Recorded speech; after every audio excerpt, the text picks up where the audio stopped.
नमस्कार। आज हम बात कर रहे हैं 2025 की एक्शन थ्रिलर फिल्म कुली की। इसकी कहानी काफी पेचीदा है ना?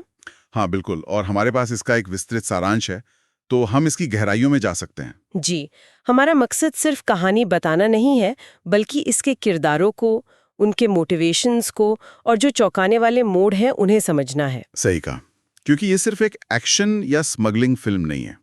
मतलब सतह पर वही दिखता है, लेकिन हाँ। इसके नीचे पहचान का संकट है, बदला है, पारिवारिक रहस्य हैं और सामाजिक अन्याय जैसे मुद्दे भी। हम्म।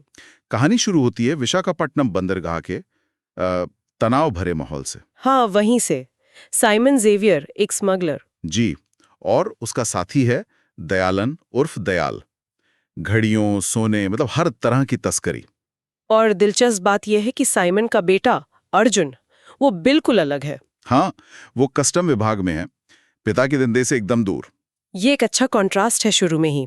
बिल्कुल, और यहीं से पहला ट्विस्ट आता है। एक अंडरकवर पुलिस वाला है कुली के भेस में। ओह, दयाल उसे मार देता है अच्छा। और फिर माहौल और गर्म हो जाता है। दयाल ऐलान करता है कि जो भी दूसरे अंडरकवर पुलिस वाले का पता बताएगा, उसे इनाम मिलेगा। हाँ, पूरे 2 करोड़ का। तो सोचिए बंदरगाह पर कैसा माहौल बन गया होगा। शक, खतरा। बाप रे, हर कोई दूसरे को शक की नजर से देख रहा होगा। जाहिर है। अच्छा, इसी माहौल के बीच कहानी का दूसरा सिरा खुलता है चेन्नई में। हाँ, देवा। जी, वो देवा मैंशन नाम का एक हॉस्टल चलाता है। थोड़ा सख्त है पर देखभाल करने वाला। उसकी जिंदगी ठीक चल रही होती है, पर फिर हाँ, फिर उसके पुराने दोस्त राजशेखर की मौत हो जाती है, और वो भी संदिग्ध हालात में। संदिग्ध कैसे? मतलब क्या होता है? देखिए, ऑटोप्सी रिपोर्ट तो कहती है हार्ट अटैक। लेकिन देवा को शक होता है। उसे राजशेखर की छाती पर चोट के निशान दिखते हैं। उसे लगता है ये स्वाभाविक मौत नहीं है। अच्छा। और यहीं पर कहानी में एक बहुत ही, मैं कहूँगा, अनोखा और थोड़ा डरावना एलिमेंट आता है। वो इलेक्ट्रिक चेयर वाला जी है हाँ, ना? बिल्कुल। पता चलता है कि राजशेखर ने एक इलेक्ट्रिक चेयर बनाई थी हाँ, मैंने पढ़ा। जानवरों के अवशेषों को निपटाने के लिए शुरू में, जी हाँ, लेकिन फिर साइमन ने उसे मजबूर किया। कि वो उसे इंसानी लाशों को जलाने लायक बना दे बिना कोई निशान छोड़े। सोचिए जरा, एक आविष्कार का कैसा भयानक इस्तेमाल। यह अपराध की दुनिया की क्रूरता दिखाता है। और मामला और उलझ जाता है क्योंकि राजशेखर की बेटी है प्रीति। और हाँ, और वो उस कुर्सी को चलाना जानती है। तो अब वो भी खतरे में है। बिल्कुल, वो साइमन और दयाल के लिए एक मोहरा बन जाती है, निशाना। दयाल उसे अगवा करने की कोशिश भी करता है। जी, लेकिन देवा उसे बचा लेता है। पर प्रीति की भी मजबूरी है। वो बहनों की परवरिश के लिए वो काम कर रही है, छोड़ नहीं सकती। हाँ, वो फंसी हुई है एक तरह से। यहीं से ना धोखे का खेल शुरू होता है। वफादारियां बदलने लगती हैं। कैसे? साइमन देवा को ऑर्डर देता है कि दयाल को दफना दे। ये कहकर कि दयाल अंडरकवर पुलिस वाला है। हाँ, लेकिन देवा को दयाल जिंदा मिलता है। क्या? और दयाल खुद मान लेता है कि हाँ, वो अंडरकवर है। फिर वो प्रीति को धमकाता है। अरे बाप रे, मतलब कौन सच बोल रहा है पता ही नहीं चल रहा। बिल्कुल। और फिर साइमन एक और चाल चलता है। वो देवा को एक वीडियो दिखाता है जिसमें दयाल राजशेखर को मार रहा है। जी हाँ। अब सोचिए देवा की हालत।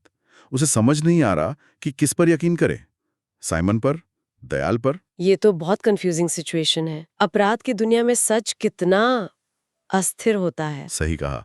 हर कोई अपने मतलब के लिए सच को तोड़ मरोड़ रहा है। इसके बाद अपहरण और धोखे का खेल और तेज हो जाता है ना? हाँ, दयाल अब प्रीति को नेल्लौर में बंधक बना लेता है और देवा को अपने इशारों पर नचाता है। उसे वो बंदरगाह के वॉल्ट में घुसपैठ करने को कहता है। जी, और वहीं देवा को एक और भयानक सच्चाई पता चलती है। क्या? कुलियों को निशाना बनाने वाला एक अंग तस्करी रैकेट। ओह, ये तो बहुत ही बुरा है। मतलब कुली जो सबसे मेहनत करते हैं, उन्हीं का शोषण। ये कहानी के सामाजिक अन्याय वाले पहलू को दिखाता है। ये सिर्फ क्राइम नहीं, ये सिस्टम के शोषण का भी प्रतीक है। और दयाल उसे अर्जुन को, यानी साइमन के बेटे को, मारने का भी आदेश देता है। हाँ, लेकिन यहाँ देवा एक अहम फैसला लेता है। वो अर्जुन को मारता नहीं है। नहीं, वो उसे बचाता है, उसे भागने में मदद करता है। ये दिखाता है कि उसके अंदर का इंसान, वो नैतिक बोध अभी मरा नहीं है। भले ही वो दुश्मन का बेटा है। बिल्कुल। और फिर एक छत पे टकराव होता है। दयाल प्रीति को धमका रहा होता है और तभी सबसे बड़ा खुलासा। हाँ, देवा अपनी असली पहचान बताता है। कि वो देवा नहीं, दिलीप है, त्रिशूर का एक पूर्व पुलिस कांस्टेबल। बूम! यहाँ से कहानी एकदम, मतलब पूरी तरह पलट जाती है। हाँ, अब उसके सारे पिछले एक्शन समझ आने लगते हैं। हॉस्टल चलाना, राजशेखर की मौत की जांच, प्रीति को बचाना, ये सब किसी बड़े प्लान का हिस्सा लगता है। और रुकिए, खुलासे यहीं खत्म नहीं होते हैं। और भी है? हाँ जी, दयाल की जो साथी है कल्याणी, वो भी धोखेबाज निकलती है। बिल्कुल, पता चलता है वो और दयाल दोनों अंडरकवर पार्टनर थे, साइमन के गैंग में घुसपैठ किए हुए थे। अच्छा, कल्याणी फिर देवा के दोस्त रवि को मार देती है और दयाल को कहती है कि प्रीति का पीछा करो। इसी सब हंगामे के बीच प्रीति देवा को फोन करती है। जी, और वो फोन कॉल, वो कहानी का सबसे भावनात्मक मोड़ है। वो कोड वाला है ना जो उसके पिता ने सिखाया था। हाँ, उस कोड से देवा को पता चलता है कि प्रीति उसकी अपनी बेटी है। जी, ये सब कुछ बदल देता है देवा के लिए। अब ये सिर्फ बदला या न्याय नहीं है। अभी एक पिता की लड़ाई है अपनी बेटी को बचाने की। बिल्कुल, वो अनकहा अनजाना रिश्ता अब कहानी के बिल्कुल केंद्र में आ जाता है। इस खुलासे के बाद तो एक्शन और तेज हो जाता होगा। हाँ, दयाल भाग निकलता है और फिर वो साइमन के सामने ही उसके बेटे अर्जुन को मार देता है। ओह, ये तो साइमन के लिए। हाँ, वो पागल हो जाता है, बदला लेना चाहता है।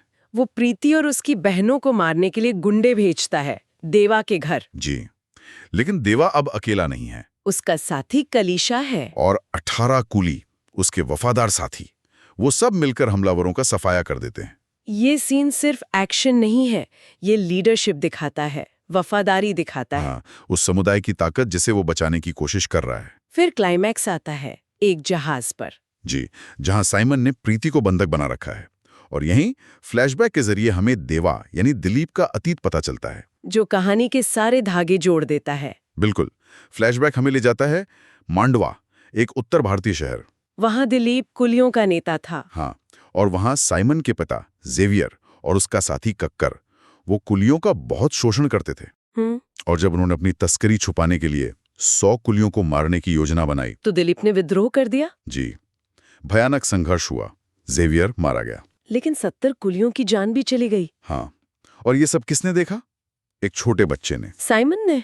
उसने अपने पिता को मरते देखा। और वो नफरत उसके दिल में घर कर गई। ये अतीत समझना बहुत जरूरी है। हाँ, ये दिलीप के एक्शन को समझाता है और साइमन की नफरत को भी। जी, ये सिर्फ अच्छा बनाम बुरा नहीं है, ये दो किरदारों का टकराव है जिनके अतीत ने उन्हें यहां लाकर खड़ा किया है। हिंसा का एक चक्र जैसा। बिल्कुल।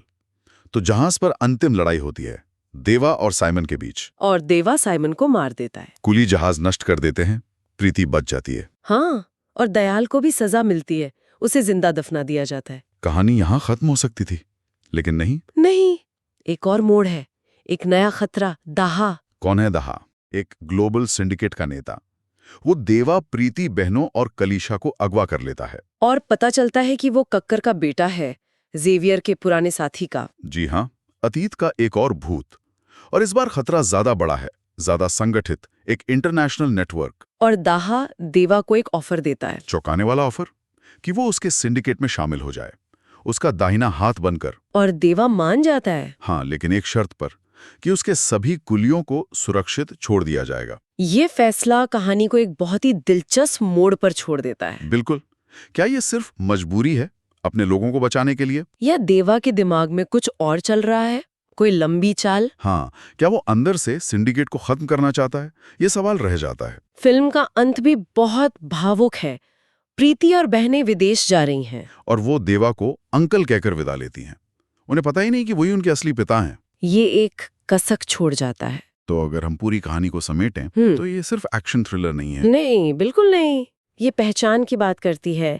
देवा की छिपी पहचान, प्रीति की अनभिज्ञता, साइमन की नफरत वाली पहचान। हाँ, और वो पिता पुत्री का अनकहा रिश्ता जो इसका इमोशनल कोर है। और सामाजिक अन्याय का मुद्दा भी, मांडवा के कुली, विशाखापट्टनम का रैकेट। जी, ये दिखाता है कि कैसे ताकतवर लोग कमजोरों का शोषण करते हैं। इसमें कुछ अनोखे एलिमेंट्स भी थे, जैसे वो इलेक्ट्रिक चेयर। हाँ, वो अपराध की विकृति का प्रतीक है। और किरदारों की बदलती वफादारी, जैसे दयाल और कल्याणी, वो कहानी को अप्रत्याशित बनाते हैं।